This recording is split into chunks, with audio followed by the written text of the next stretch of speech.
असं म्हणजे मेंढरं जे आहेत ते दुर्मिळ होण्याच्या मार्गावरती आहेत असं तुम्हाला म्हणायचं आहे. हो हा, हा, हा. दुर्मिळ. का बरं, काय कारण असावीत? कारण मग त्या पैसा त्या जनावरांनी बकऱ्यांनी यायला लागला, असते लोक कमी करायला लागले, त्याच्यामुळे पुन्हा कुठं हुडकू मेंढीला असं त्यांना होणार आहे. बरोबर आहे. मेंढी माऊली सुखाची सावली म्हणून ओळखली जाते. मेंढीला खास करून धनगर समाज लक्ष्मीचा दर्जा देतो. हो. बरोबर, लक्ष्मी म्हणून त्याच्याकडे बघतो. परंतु पूर्वीच्या काळात ज्या खंडामध्ये 500-1000 मेंढरं असायची, तिथं आता ती जागा 50-100 इथंपर्यंत खाली आलेली मग आहे. असेच पण खाली खाली येत जाणार आहे. हा. म्हणून छान सोन्याचा भाव मिळणार आहे मेंढीला सोन्याचा भाव मिळेल. आणि पालखीत नाही मिळणार, सोन्यापेक्षा जादा हा. असं होणार आहे.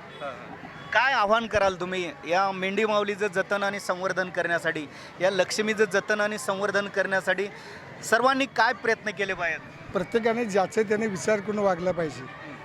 आम्ही सांगून का चालत नाही, बरोबर. देव सांगतोय